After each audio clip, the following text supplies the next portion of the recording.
I'm Carl Lee Mills, born in 1932, October 17th, in Knoxville, Tennessee. Mr. Carl Mills was the youngest of 3 children born to Roy and Irene Mills. He grew up just 6 blocks from UT Stadium in Knoxville, and while he didn't get to the farm till later in life, the family always had a big garden.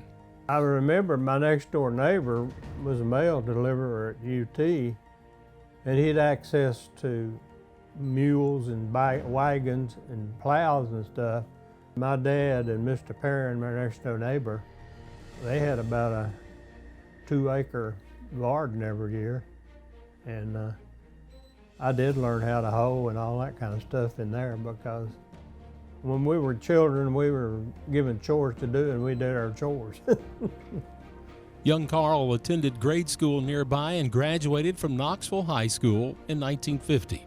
And after 1 quarter at UT, he signed up for the Air Force for 4 years and spent 1 year in Korea. But on a leave back home, he met the former Jama Newman, and it didn't take long to pop the question. But the irony of it was, I think the night before I asked her to marry me, she was out with another guy, and I was out with another girl in Knoxville.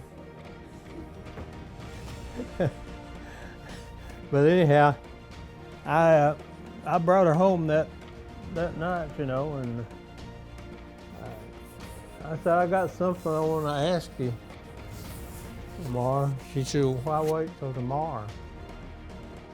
And so I asked her if she would marry me, and she said, you got to ask Daddy. So I went in and asked him, I said, I want to marry your daughter. And he says, are you a Christian? I said, yes, sir. He said, you got my permission. The Mills have now been together for 66 years. They had 2 children and now 3 grandchildren. After his discharge, Mr. Mills got his mechanical engineering degree from UT and started working for Robert Shaw Fulton in Knoxville for 17 years, and then another 17 years with TVA before retiring. Soon after marrying, the Mills moved to his wife's family farm near the Seven Islands community, where he helped his father-in-law with his portable feed mill and where they maintained a cow-calf operation for many years. It's also where he became a Farm Bureau member and advocate. It's important that farmers have a voice in things that deal with agriculture as far as legislation is concerned. I don't think many people really understand, without the farm and without the produce and stuff that they bring, our grocery stores would be like toilet paper was when pandemic came out, you know, empty.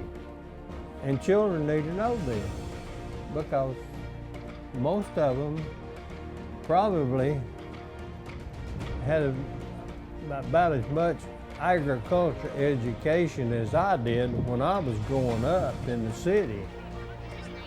And all my agriculture came later as I married the farm, I guess you say.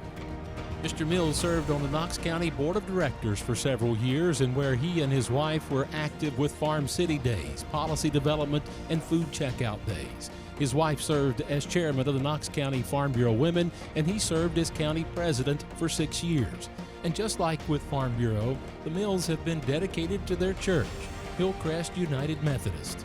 Even though we live way up here in the country, we've been going back to that church, and it's been